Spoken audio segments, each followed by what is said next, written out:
सर्दियों की मीठी धूप और ठंडी हवा से शरीर में छुरछुरी सी दौड़ गई। खुद को फटे पुराने कपड़ों में ढकते हुए 12 साल का मन्नू गंगा घाट की सीढ़ियों में धूप में बैठ गया और सोचने लगा कि गर्मी हो या सर्दी, हर एक मौसम गरीबों को ही क्यों सताता है। एक मौसम गुजरता नहीं कि दूसरे की चिंता सताने लगती है। मन्नू ये सब सोच ही रहा था कि किसी ने ऊपर से 2 रुपए का सिक्का फेंक दिया। मन्नू बड़ी फुर्ती से उस सिक्के की तरफ लपका। मन्नू उस सिक्के को हाथ में लेते हुए बोला, एक सिक्के से क्या होगा, खाना भी नहीं आएगा। भगवान, आप लोगों से और सिक्के डलवाओ ना। आज पता नहीं मुस्कान कहाँ रह गई, अभी तक नहीं आई। मैंने उससे कहा था कि दूसरे घाट के अलावा और कहीं पैसे चुगने नहीं जाना। आज तो कोई खाना खाते हुए भी नहीं दिखाई पड़ा, नहीं तो 1-2 पूरी मिल ही जाती है। जोरों की भूख लगी है और ये मुस्कान भी पता नहीं कहाँ रह गई। मनु और मुस्कान दोनों गंगा घाट पर पैसे बीनकर अपना गुजारा करते थे। दिन घाट की सीढ़ियों पर और रात पार्किंग में खड़ी गाड़ियों के नीचे या मंदिर की सीढ़ियों पर कट जाते थे। ना माँ बाप थे और ना कोई रहने का ठिकाना।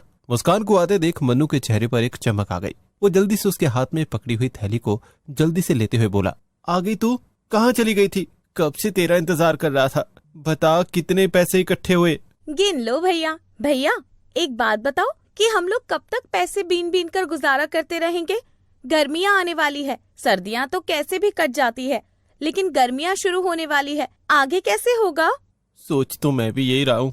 गर्मियों में घाट की रेत गर्म हो जाती है, बिना चप्पलों के पैर जलते हैं, सीढ़ियों पर लेटने में कमर जलने लगती है। पता नहीं अब की गर्मियाँ कैसे कटेंगी।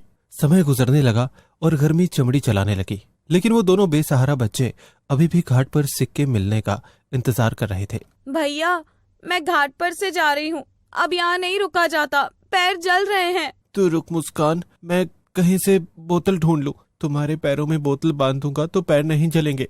मन्नू की नजर एक लड़के पर गई जो पीठ पर बोरा बांधे हुए था और घाट से खाली बोतलें और कुछ लोहे प्लास्टिक का सामान बीन रहा था। मन्नू उस लड़के से बोला, भैया मुझे 2 बोतल दे दो, मुझे मेरी बहन के पैरों में बांधनी है। उसके पैर में चप्पल नहीं है ना, इसीलिए। वो लड़का बोला, नहीं, मैं तुम्हें बोतल दे दूंगा तो मेरा नुकसान हो जाएगा। तुम तो ये तो कूड़े में फेंक दोगे, इनसे कैसा नुकसान?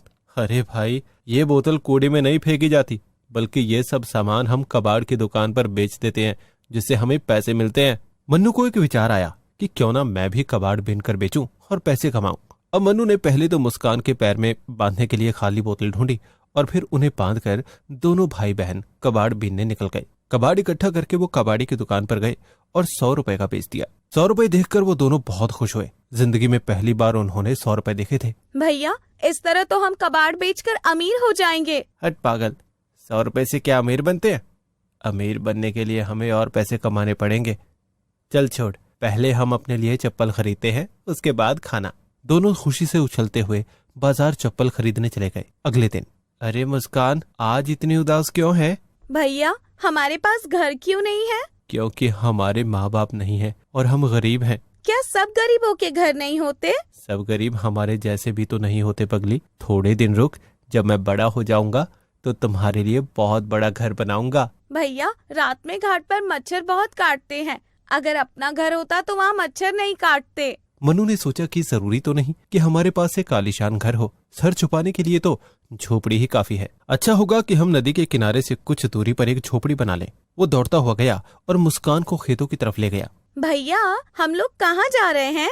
मुस्कान, हम लोग खेतों में जा रहे हैं। वहाँ से हम कुछ लकड़ियाँ और कुछ घास फूस लाकर अपने लिए झोपड़ी बनाएंगे। उन्होंने बड़ी मेहनत से अपने लिए एक झोपड़ी बना ली। मुस्कान उस घर के अंदर जाकर खुशी से नाचने लगी। अरे वाह भैया, कितना सुंदर घर बना है हमारा। काश हमने ये घर पहले बनाया होता तो हमें इधर उधर नहीं भटकना पड़ता। अब तो खुश है ना?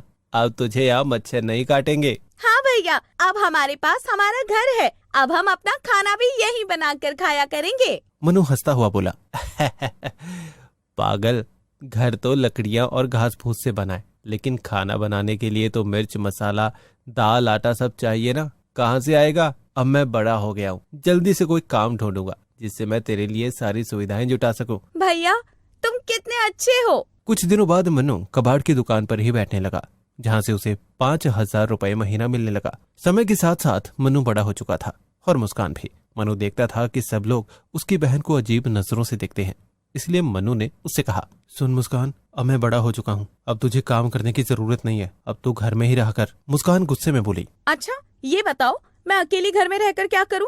मेरा मन नहीं लगता। मैं सोच रही हूँ कि मैं भी कोई काम देख लूँ। नहीं मुस्कान, बस तू घर में रह और कढ़ाई बुनाई सीख ताकि ससुराल जाकर तुझे सुनना न पड़े। अच्छा भैया, तुम्हें क्या लगता है कि कोई एक अनाथ और कूड़ा बीनने वाली लड़की से शादी करेगा? और वैसे भी मैं क्या तुम्हें अकेला छोड़कर चली जाऊंगी? शादी तो अमीर गरीब सबकी होती है, तेरी भी होगी। चल अब जल्दी से खाना पर। एक दिन मनु और मुस्कान दोनों सो रहे थे। पता नहीं कहां से हवा के झोंके के साथ एक पतंगा आया और उनकी झोपड़ी धू धू करके जलने लगे। जैसे ही एक लकड़ी मनु के हाथ पर गिरी तो उसकी चीख निकल गई।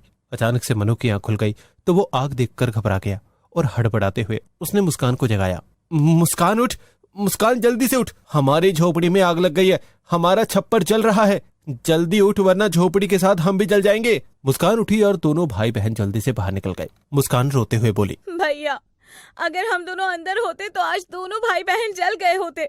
हमारा सारा सामान जल गया भैया। गरीबों की तो किस्मत ही खराब होती है। सोचा था कि कुछ दिन बाद पक्का घर बनाएंगे, मगर सब खत्म हो गया, कुछ नहीं बचा। ये गर्मी का कहर शायद हमारी जान लेकर छोड़ेगा। अब वहाँ घर के नाम पर केवल राख पड़ी थी। मनु को चिंता सताने लगी कि वो फिलहाल कबाड़ की दुकान पर भी रह लेगा, लेकिन अब वो अपनी सियानी बहन को कहाँ रखेगा। अब उसकी उम्र इधर उधर खुले में सोने की नहीं है। रात तो जैसे तैसे करके गुजर गई। दिन चढ़ते ही सूरज आग उगलने लगा, लेकिन फिलहाल तो चिंता घर की थी। उन्होंने फिर से एक बार लकड़ियां और घास फूस से झोपड़ी बना ली। मुस्कान, इस बार हम छप्पर पर बालू डालेंगे जिससे गर्मी में वो कहीं से आग नहीं पकड़ेगी, और तू इसकी दीवारों पर मिट्टी का लेप लगा ले ताकि अंदर से भी आग न पकड़े। हाँ भैया, मैं भी यही सोच रही थी, इससे हमारी झोपड़ी में ठंडक भी रहेगी। झोपड़ी तो बन गई, लेकिन इतनी ज्यादा गर्मी में काम करने से मुस्कान की तबीयत बिगड़ गई। उसे तेज बुखार और उल्टियां होने लगी। मनु बेचारा क्या करे। आसपास में कोई सरकारी अस्पताल भी नहीं था और प्राइवेट में इलाज कराने के लिए पैसे नहीं थे। मुस्कान करहाते हुए बोली, भैया बहुत गर्मी लग रही है, गर्मी के मारे जी घबरा रहा है। रुक जरा, मैं पंखे से हवा कर देता हूँ। भैया मुझे ठंडा पानी पीना है। मनु की आंखों में अपनी छोटी बहन की हालत देखकर आंसू भर आए। वो दौड़ता हुआ गया और गंगा जी से रोते हुए लौटा भर लाया। तभी वहाँ एक बुजुर्ग दंपति दयाराम और सावित्री ने उसे रोते हुए देखा और पूछा, क्यों रो रहे हो बेटा? मनु ने कलाई से आंसू पोंछते हुए कहा, मेरी बहन गर्मी की वजह से बहुत बीमार पड़ गई है। दंपति ने कहा, तो इसमें रोने की क्या बात है, भगवान पर भरोसा करो, वो ठीक हो जाएगी। उसे किसी अच्छे अस्पताल में दिखाओ। मनु फिर से रो पड़ा। यहाँ कोई सरकारी अस्पताल नहीं है और प्राइवेट अस्पताल में इलाज कराने के मेरे पास पैसे नहीं है। उन दोनों बुजुर्गों को उस पर दया आई। दयाराम ने मनु से कहा, अगर बेटा ऐसी बात है तो हमें अपने घर ले चलो, मैं एक डॉक्टर हूँ, तुम्हारी बहन को देख लूंगा। मनु को जैसे भगवान मिल गए। वो उन्हें जल्दी से अपनी झोपड़ी में ले गया और मुस्कान की तरफ इशारा करते हुए कहा, बाबूजी ये है मेरी बहन। दयाराम ने उसकी नब्ज पकड़ कर देखी तो पता चला कि उसकी तबीयत कुछ ज्यादा खराब है। बेटा तुम्हारे माँ बाप कहाँ हैं? बाबूजी हम अनाथ है, हमारी झोपड़ी में आग लग गई थी, गर्मी में दूसरी झोपड़ी बनाने से इसकी तबीयत बिगड़ गई। बेटा ऐसे अस्पताल ले जाना बहुत जरूरी है, शरीर में पानी खत्म हो चुका है, जब तक ग्लूकोज नहीं लगेगा तो ये ठीक नहीं होगी, बल्कि और ज्यादा तबीयत बिगड़ जाएगी। तुम हमारे साथ शहर चलो, वही हम इसका इलाज कर पाएंगे, और चिंता मत करना, हम गरीबों का इलाज मुफ्त करते हैं। वो लोग मनु और मुस्कान को शहर ले गए और वहां जाकर मुस्कान का मुफ्त इलाज किया। वो ठीक हो गई। बाबूजी हम बहन भाई आपका एहसान कभी नहीं भूलेंगे। दयाराम मुस्कुराते हुए बोला, अगर हमारे एहसान को चुकाना चाहते हो तो तुम दोनों यहीं हमारे अस्पताल में रहकर गरीबों की सेवा करो। लेकिन हम कहाँ रहेंगे? सेवा तो ठीक है, लेकिन बिना रोजगार खाने को कहाँ से आएगा बाबूजी? हम तुम्हें यहीं अस्पताल में एक कमरा दे देंगे जहाँ तुम्हें गर्मी में तड़पना नहीं पड़ेगा। वहाँ एसी और पंखा दोनों की सुविधा है, साथ में महीने के पैसे भी मिलेंगे। भैया सच में हमें पंखे वाला कमरा मिलेगा? साथ में एसी भी। चलो तुम्हें दिखाता हूँ। वो दोनों उस कमरे में गए तो उन्हें लगा कि जैसे वो स्वर्ग में आ गए हों। जिंदगी में पहली बार उन्होंने इतनी ठंडक वाला कमरा देखा। वो दोनों वहां रहने के लिए तैयार हो गए। दरअसल दयाराम और सावित्री की कोई औलाद नहीं थी, इसीलिए वो गरीब लोगों की हमेशा मदद करते थे। उसके बाद मनु अस्पताल में ही रहकर वहां मरीजों की सेवा करने लगा और मुस्कान गरीबों के लिए खाना बनाने लगे। अब गर्मी का कहर खत्म हो चुका था और वो दोनों भाई बहन एक अच्छी जिंदगी जीने की शुरुआत कर चुके थे।